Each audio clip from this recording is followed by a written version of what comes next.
This podcast is a proud member of the UUOP Network.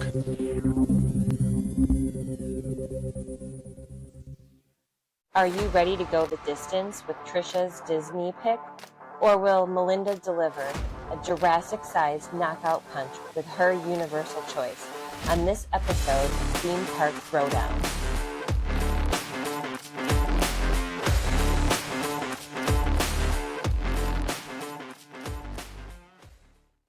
Hey everyone, and welcome to episode 5 of Theme Park Throwdown. Can you believe we're at episode 5 already? It seems like we just started. It's really awesome. I know. Let's keep it going. We are on a roll. But we're so excited to bring you another battle this week. And in honor of just completing Epcot's Festival of the Arts and of Universal's Mardi Gras celebration just kicking off, we thought it was an appropriate time to find out which park puts on the best live in-park concerts. Now, this could be any concert that takes place within the resort properties, but does not include things like the Nightmare Fuel show at Halloween Horror Nights or the Villains Unfairly Ever After show at Hollywood Studios. So we are going to specifically talk about solo artists or music groups that perform live specialty shows and don't typically perform within the resorts. There have been a ton of these at both properties over the years, so we are going to take a look at some of the best. Trisha, you want to start us off? Well, first off, I'm still putting some ice on my bruises from last week because Universal APs are pretty awesome. But I think anyone who goes to these parks a lot and has a AP is a winner. So we're all winners. They all have their perks. Exactly.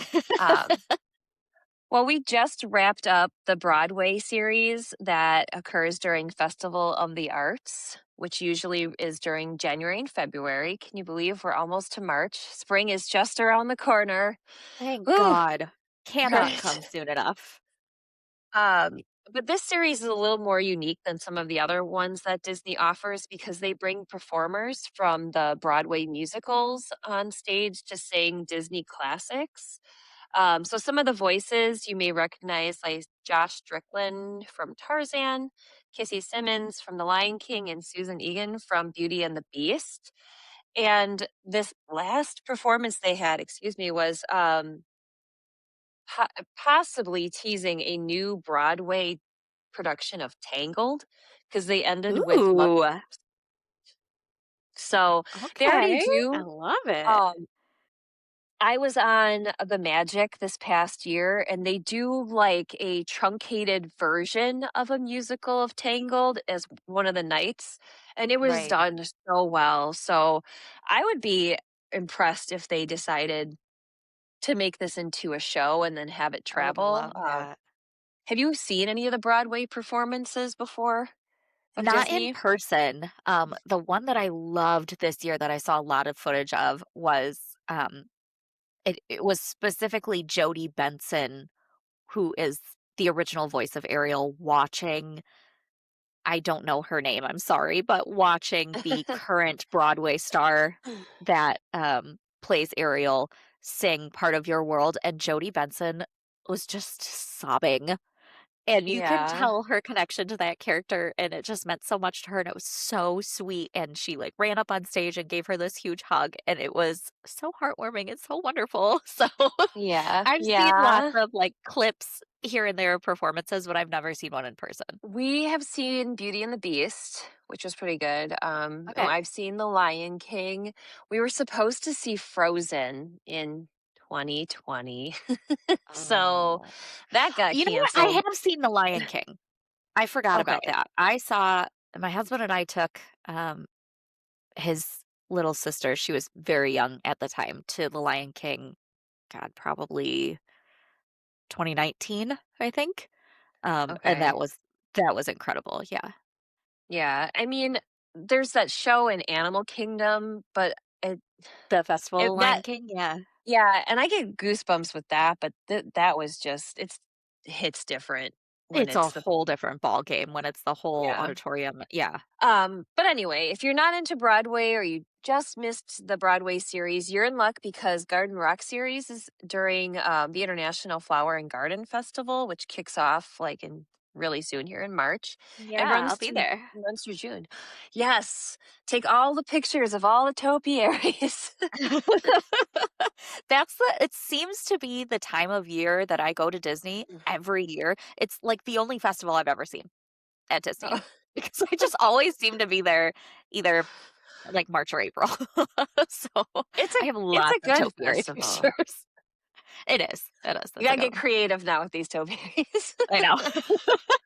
Um, so you can catch one or more of the 3 shows a night, depending on how much you love the artist. And I just wanted to highlight just kind of some of the artists that are coming because they have a wide variety. So, in March, we kick off by busting out your bedazzled bell bottoms and catching the music of ABBA. Who doesn't Ow. want a little bit of disco? I don't. I do not. That's what I'm going to be there. And I would love to watch the concert. I can't stand ABBA. I'm sorry. My grandma used to play it constantly and it drove me crazy. No, I can't. If that's not for you, you can jump ahead a few decades and see the Canadian rock band Simple Plan, which is also performing during the Yes, month of I am March. all for Simple Plan. I would love that. They were like my favorite in 6th grade. They do get some, I would say at this point, some of them are a little more like B-listers. They're not as active in the music community, but they're still Anymore. carrying out Yeah. behind their name. April is a star-studded month. You've got Oh. people like Chubby Checker, Sugar Ray, which Yeah. I saw him.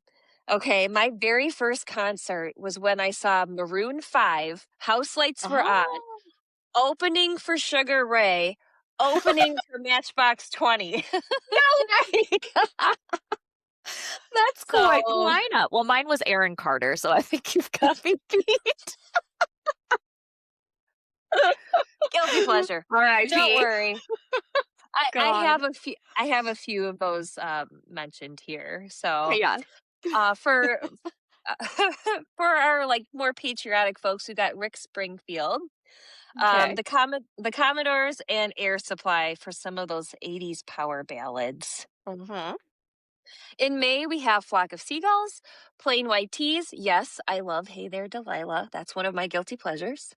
Plain white tees And used to be a Mardi Gras staple too for Universal, so oh, Disney's they doing like them doing this type dirty, of stuff. stealing them away. And then 98 Degrees, because heck yes, you have to have the group that sang with Stevie Wonder in Mulan. It's just there's a tie right there. Love And it. then in June we wrap up it's really early. It's like June 1st is the last day, and it's the contemporary Christian choir called Maverick City Music. Now I didn't know who these Okay. were, so I did look them up, and they're a ton of voices. They're really good. So if you like that more contemporary Christian music, it's a good option for you. So wide variety of Cool. performers. You can check out the full list online at Walt Disney's Epcot page. If you're headed down later this year in the fall during Food and Wine Festival, you can attend the Eat to the Beat series. They haven't released the schedule for this yet, but often returning guests include Joey Fatone from NSYNC. Hell yeah. Um, I will pass on the Baja Men because I was in high Oh, school. I how was in dare high you? school when Who Let the Dogs was introduced to the world, and our Heck yeah. mascot was a bulldog. Oh I no. had to hear that song so many times. I never want to hear it again. I can Um, relate to that because I was on my high school's dance team. Our mascot was the Eagles, and that was when Nelly came out with "Drop Down and Get Your Eagle On." So yeah, I get it. school will ruin things for you people. Right. um, you can also catch the Fray, Hanson, another guilty pleasure. I will get, yeah. When I run, that's my hype song. I'll tell you Heck that right yeah, now. love it. Hoobastank, yet another guilty pleasure. Oof. Although I have to say, I think they're living off the royalties of the reason because they have not come out with very much new material since I that can't song. imagine they have. I'm a fan of Smash Mouth, yes, I'm kind of making a reference to Shrek over at that other park, Ooh, and Boys to Men, that's a pretty big oh, hell name, so, yeah. No, yeah. back to Smash Mouth, I wonder how they're going to be without their frontman since he's Yeah. passed now. I haven't I seen don't any. I know they've done performances without him since he Yeah. passed, but I haven't seen any of them, so that would be interesting. Yeah, and these are people that they've had in the past. I can't guarantee they're gonna be back this year, but they're ones that have been Sure. repeat visitors in the past, so we'll have to Okay. all wait and see who comes. Yeah. Um, Now one thing I do wanna mention, it's kind of a concert, it is seasonal, and that's the Candlelight Processional. So, it's offered during the Festival of the Holidays. They have a host that does, like, the Christmas Story, and then they have, like, local high school choirs, and then cast members come and sing, and they have live, musicians. So it's a little bit different. I've always wanted to do this and I finally got to do it this year. And it is, even if you're not like a really like spiritual person, it's just something, I don't know, it kind of like restores your faith in humanity just to see Yeah. all the people working together in this like really lovely environment. Yeah. Um, and he has a tie to Milwaukee, but I have to mention that Henry Winkler, who was the Fonz on Oh, Happy Days, was yeah. the host. Others have been like Gary Sinise, Neil Patrick Harris, Brendan Fraser. Yes, another veiled reference to Universal there. Um, Somebody get him his coffee. exactly. Brie Larson, and my absolute favorite, and I missed her by like 10 days, is Ashley Eckstein. She's the voice of Ahsoka Tano in the animated Star Wars series, and I got to meet her on my birthday at Star Wars Oh. Celebration in Chicago, and she hugged me, gave me a birthday hug, and I may have cried, like ugly Oh. cried after that. Um, yeah, that was a big deal for me. That's So, awesome. just a couple of notes on all of these. They are free with park admission. You may have to wait in line a while, though, if there's some of these more popular groups or hosts tend to have really long lines. You Yeah. can get a dining package, and the prices vary. They'll have some that are more quick service, like the Regal Eagle. We just did the dining package because I wasn't going to mess around with missing the candlelight processional this time, and Yeah. we did more of a sit down dining, so it's a prefixed menu, but it does like guarantee you seating. Unfortunately, there's still people who get in line extremely early, even for the dining packages. So we didn't have the greatest seats, but I was just happy to be in the auditorium, and honestly. So, Yeah. You can yeah. still see it, So hear it, and yeah, and you be still feel there. like you're part of it. And there really honestly isn't like a really bad seat. The one thing I understand during the day they have like the Voices of America perform on the stage. They planted trees in the seating area. Great for shade, not for seeing through if you're behind the tree. Yeah, So that just doesn't seem like it's very smart. so just be aware of your seating options when you're looking for a place to land. Duly so noted. Thank you. So yeah. And there are other performances that are on smaller stages throughout Epcot. Pretty much Epcot is the place to go, but I just focused on kind Yeah. of the main stage with the main performers that most people would recognize. So Yeah. I know I've seen like certain little pop-up performances and stuff here or there, like at Disney Springs, Mm. usually by smaller artists or it doesn't Simple Plan because I know Simple Plan has done a lot with Disney in the past couple years, and I do kind of follow them in a little bit because I loved them so much when I was younger, and it's so like fun to see them still doing Yeah. stuff. But I know they've done a couple just like random pop up concerts and stuff like that, so Yeah. that's Yeah, kind of and neat.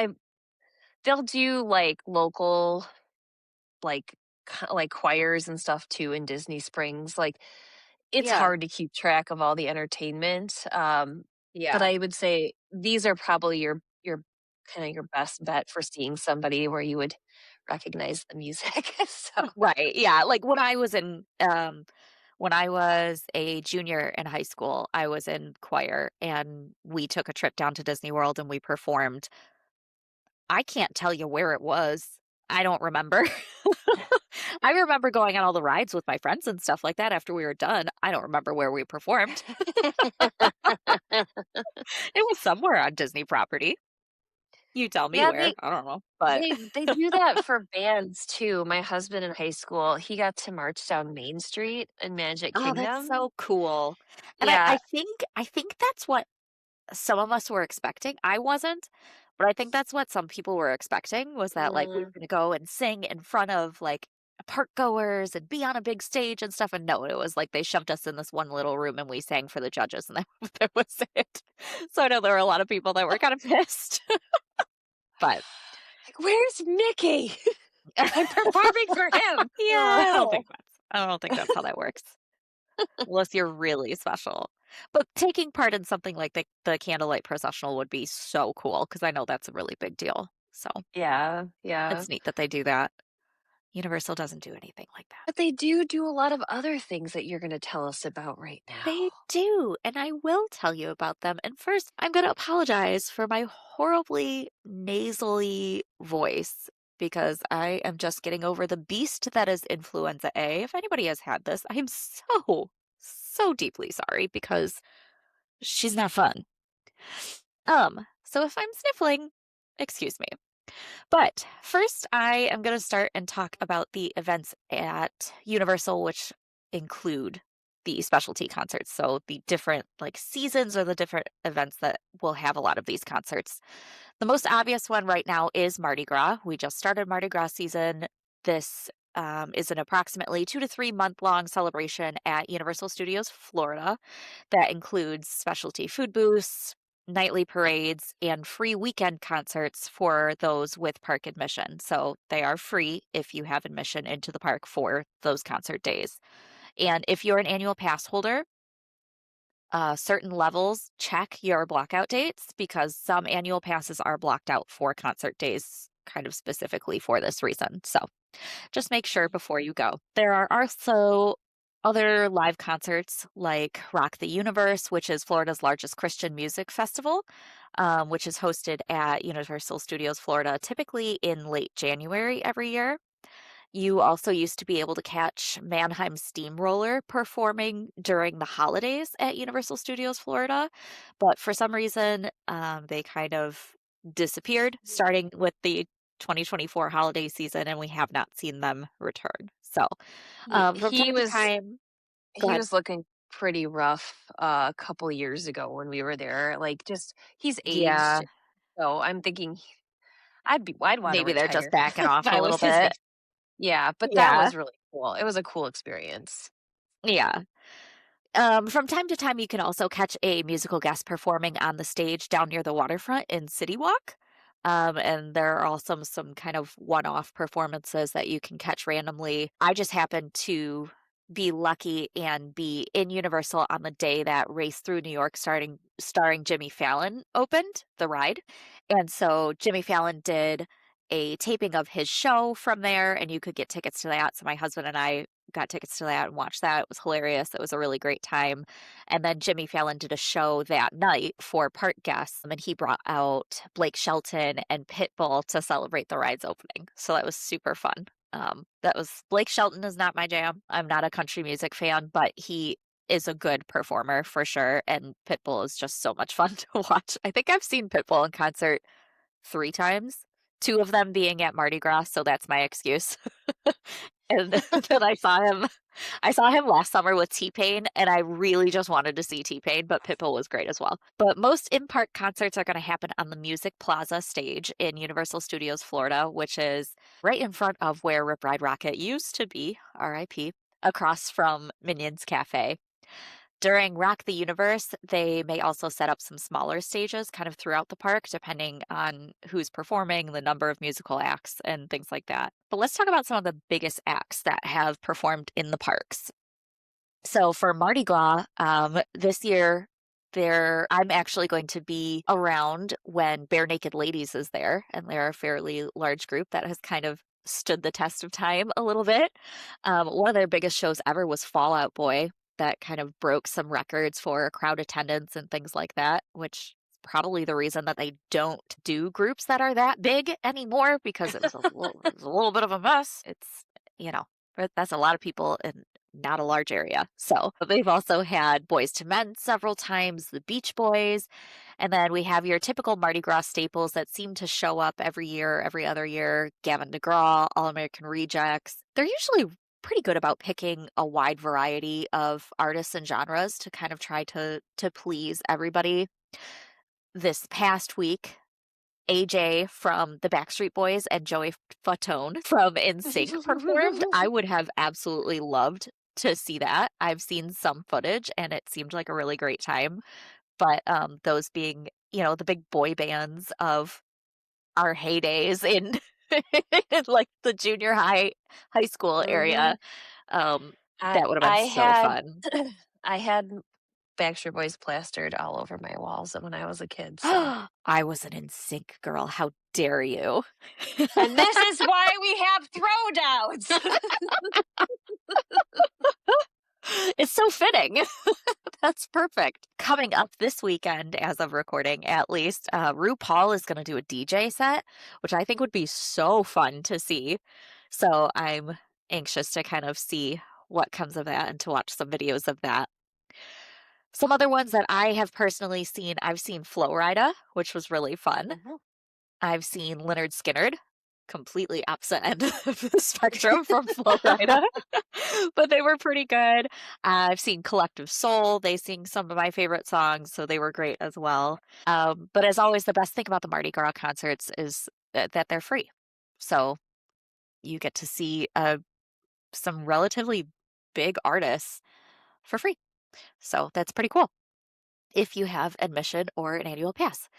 So for Rock the Universe this year, this happened on January 23rd and 24th, and they had headliners like Forrest Franks, Switchfoot, who I also used to listen to, so it would be kind of cool to see them, and Colton Dixon. I have never personally been to this festival, but it's been going on apparently since 1998. So I guess it's a huge success considering that it's still a really big event that pretty much sells out today. So this is a separately paid and ticketed event, so it's its own festival, but it's not just the music festival that you get with that ticket.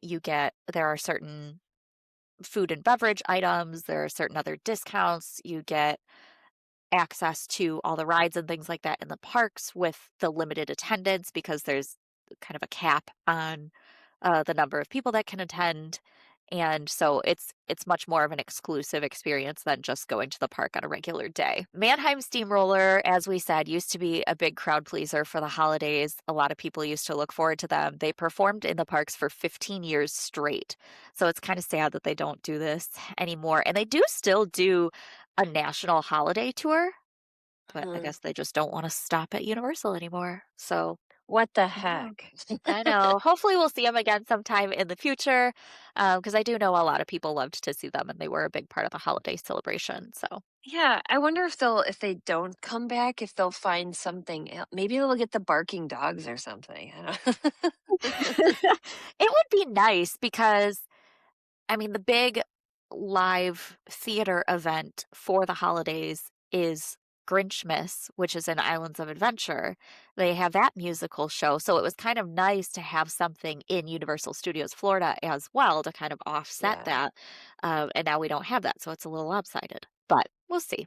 Not sure. But we've also seen some kind of random one off performances. They had in 2022, August of 2022, they had an exclusive Maroon 5 concert.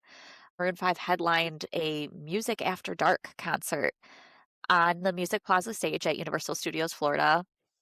It was just it was a really intimate performance. So it was much smaller than their typical arena performances they do at these big, huge stadiums. So it was kind of a different way to see them perform. And I don't know I don't know what their crowd levels were like. It must not have been a huge seller. I do Mm. remember at the time hearing people kind of gripe about the price of tickets and that Oh, yeah. the cost was just kind of outrageous for what you were getting. And I'm wondering if maybe that's why we haven't seen something like that return, either with Maroon 5 or with a different artist. But we haven't really seen anything like that happen since then. So maybe it was the cost, maybe the logistics of it were too difficult. I'm not Mm. sure. Um, You know, I I know they already do like HHN and stuff, but they don't do like Christmas parties like Disney does.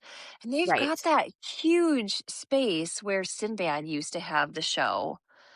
And Oh, wouldn't it be yeah. I mean, cool? let me write you a list of the number of auditoriums that Universal has that are Yeah. empty. Nothing happening. How cool would it be though to get like some sort of headliner and do an after hours event like that? You know, Absolutely. have the attractions run a couple hours before the concert. And I guess like they could decide whether they would want to keep any attractions running during the concert if people are like willing to pay obscene prices and then not see an artist, but they just be walk-ons, I guess, for Yeah. I mean, attractions. that's what they But do for Mardi Gras. Granted, you're not paying extra for that ticket, but everything else is yeah. that's a good tip. If you don't want to see the performer that's performing at Mardi Gras, that's a good time to go get in line for rides because the lines get shorter because everybody's watching the musical artist. But yeah, you're right. I mean, they have so much space to do this with, and they don't really have an excuse for not doing it. Not as far as I know, at You heard least. you heard it here, folks. If they start doing this, we get the credit for the idea. There you I'm just go. saying. It was our idea. Actually, it was your idea, but I'll take credit too.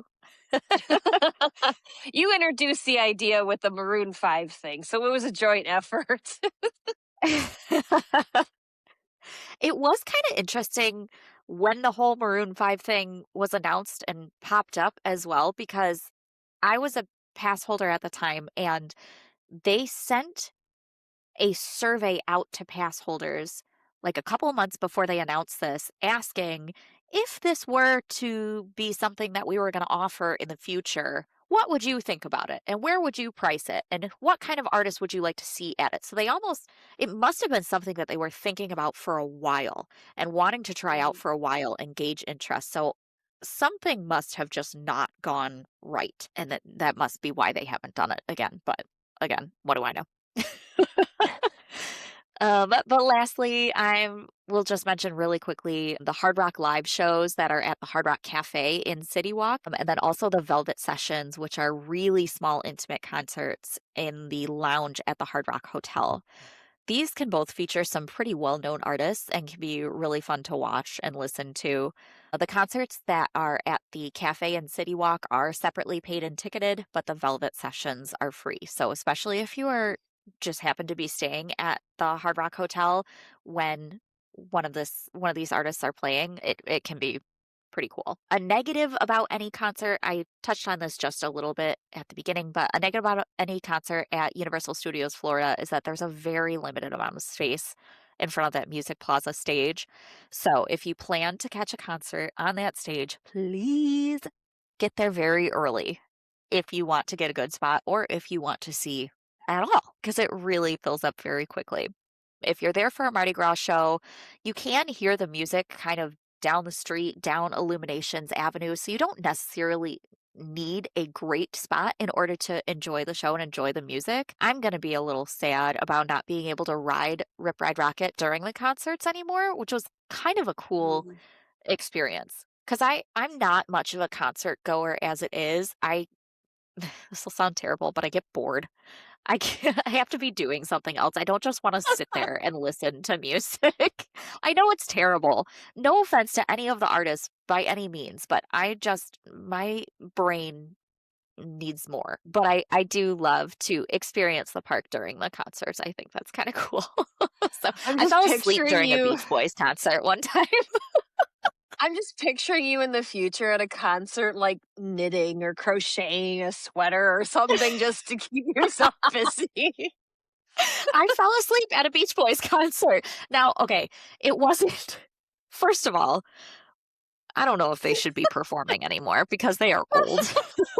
I mean, do what you love for as long as you can. But even then, it there wasn't much going on stage to keep you entertained, okay? But it also might have been the fault of the several margaritas that I had because you have to have a drink at a Beach Boys concert, and we were sitting on the lawn. We had lawn seats, so you're just sprawled out on a blanket anyways. So, yeah, it's You're just soothing music, kind of.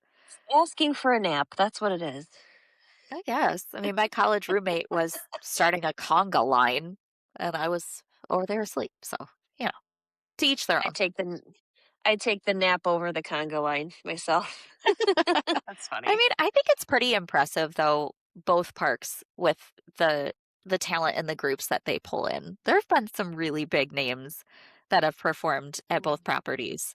And especially the fact that you can get into all of these shows really, or most of them at least, for free. That's a huge deal. Yeah. I think too, Especially if you have younger kids too and they've never been, it could be a good way to like introduce them to a concert experience and see how they do with it absolutely. too. Yeah, without having to deal with the absolute madness of like an arena show or a stadium show. And yeah, Yeah. for sure. Anyway, did we score a hit and leave it all on the ring? We want to hear from you. Vote in our Who Won weekly poll on social media. We are at Theme Park Throwdown on Instagram, Facebook, and YouTube. You can also shoot us an email at themeparkthrowdown@gmail.com. And do you need help planning your next vacation? Reach out to either one of us for all your travel needs. Just go to portkeyvacations.com and fill out a quote request form to get started. And don't forget to request Melinda or myself to be your advisor. You can also check out all of our sister podcasts on the UUOP network, the unofficial Universal Orlando podcast, the Taste of Universal podcast, the unofficial Universal Great Britain podcast, the Portkey Passport, a Disney podcast for adults, the Theme Park Duo for your West Coast parks, Rush of Fear, a Halloween Horror Nights podcast, and Big Dumb Stuff. That's it for this throwdown. See you next week in the ring. Yay!